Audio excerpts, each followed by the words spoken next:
Assalamualaikum warahmatullahi wabarakatuh. Selamat datang di Sandro Channel. Baik, pada kesempatan ini kita akan ngobrol dengan seorang pengawas hebat. Dia adalah Ibu Haja Neng Hamidah MAG dan dia adalah seorang fasilitator sekolah penggerak.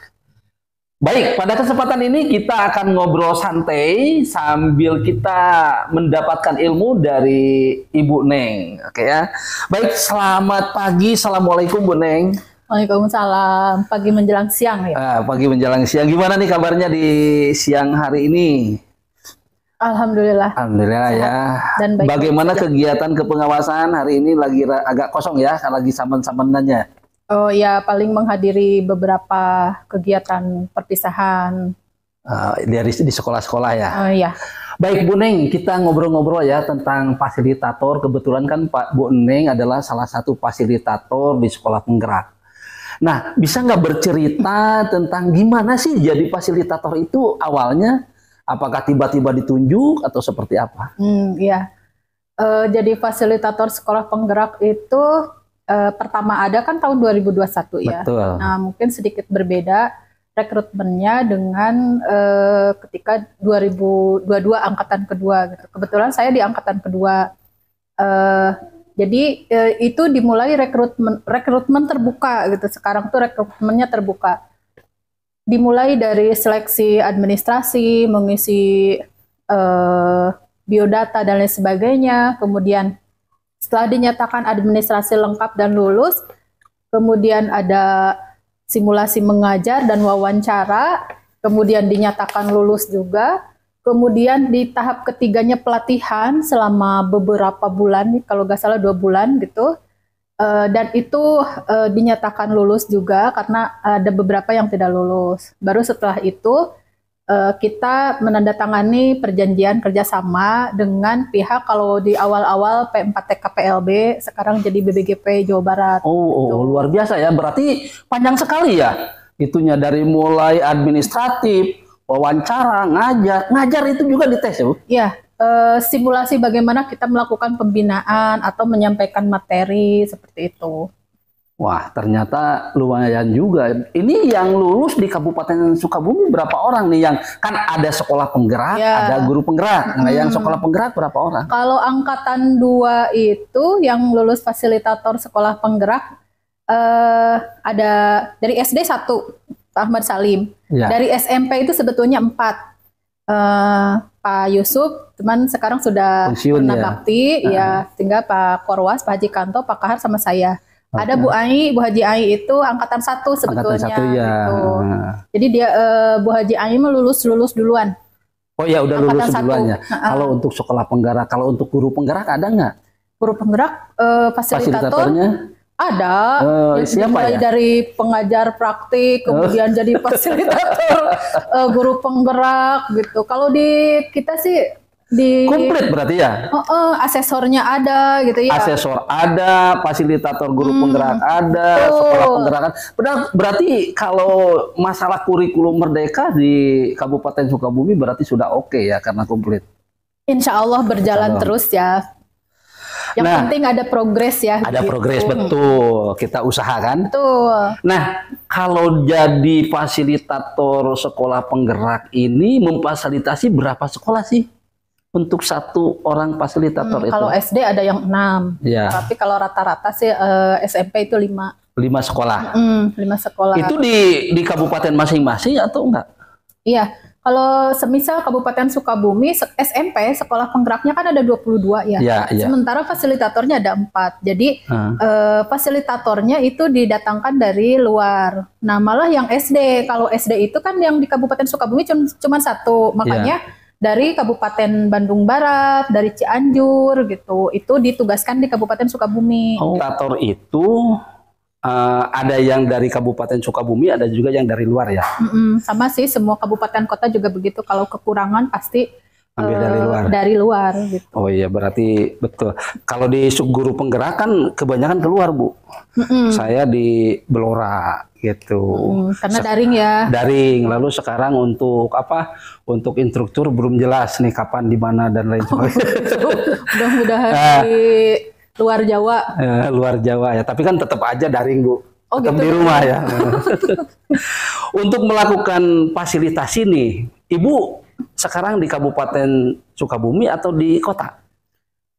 Kalau saya kebetulan dari 5 SMP itu 3 di Kabupaten Sukabumi Iya. dan 2 di Kota Sukabumi. Gitu. Kalau yang di kota itu SMP 3 sama SMP 15, yang di kabupaten itu Atakwin, SMP IT Atakwin, SMP Khalifah Boarding School sama SMP PGRI Cikembar. Oke, oh ya berarti lumayan ya. Nah selanjutnya gini, untuk kegiatan di sekolah, sekolah penggerak itu apa aja sih yang mesti dilakukan sebagai sekolah penggerak itu?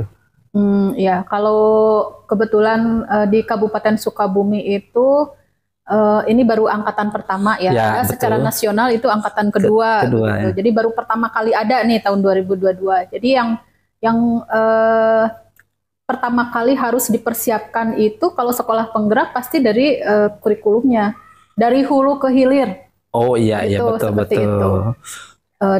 Dokumen kurikulumnya menyesuaikan, kemudian perangkat-perangkat ajarnya menyesuaikan seperti itu sampai ke proses pembelajaran, penilaian.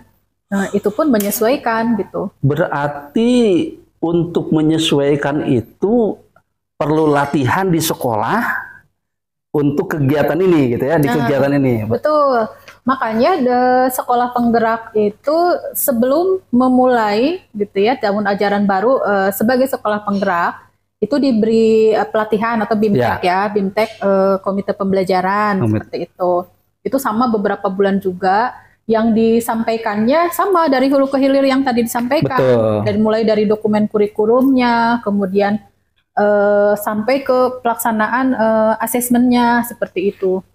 Jadi minimalnya sekolah penggerak kalau misalkan ada pelatihan sekolah penggerak tahun ajaran baru sekarang ini sekolah penggerak berarti sudah siap ya untuk melaksanakan kurikulum merdeka tersebut.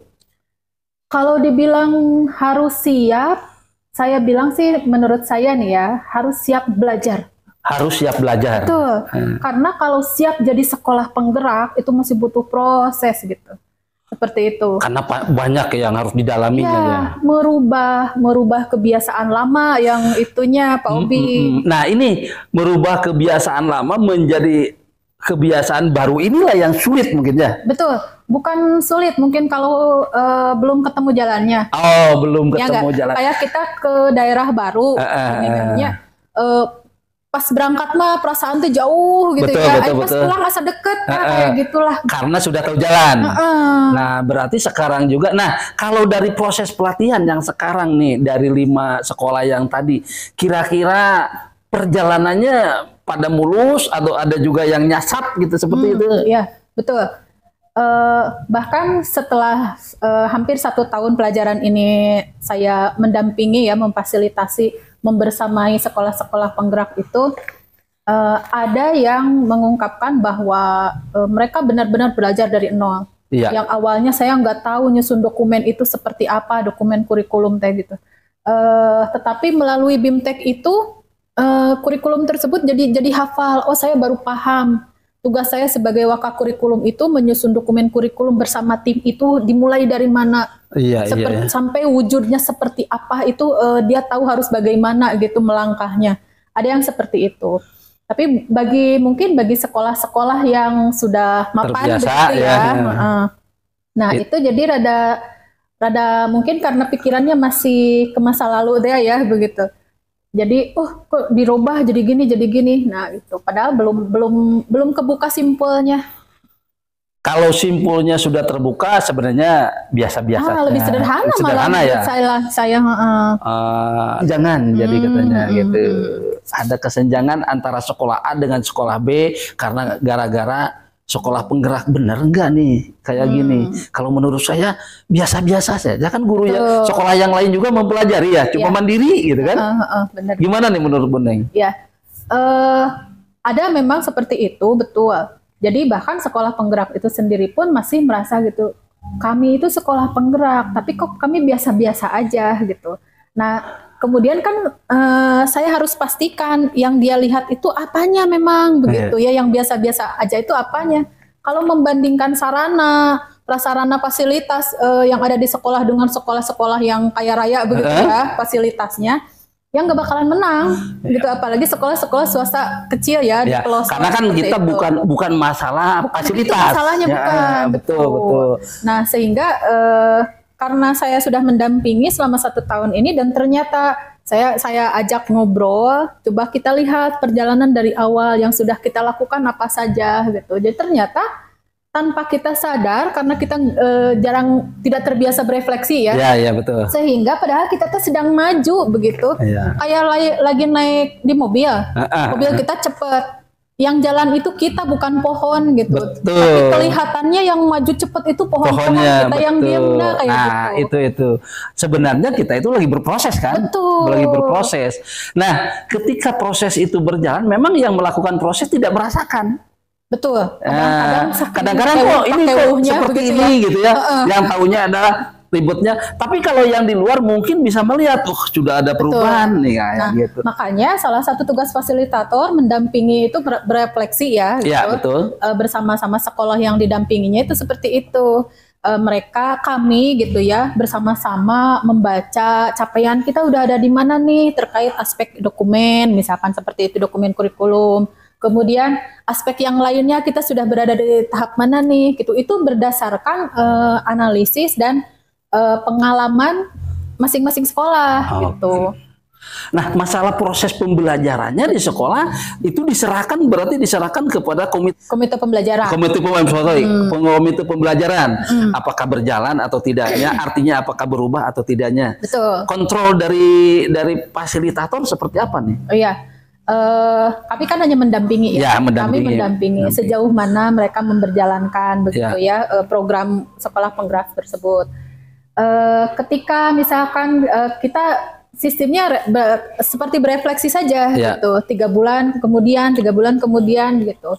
Di pembelajaran yang sudah dilakukan guru seperti apa, kemudian pendapat mereka yang kurangnya di mana nih, kesulitan mereka apa, kemudian kita carikan solusinya bersama-sama.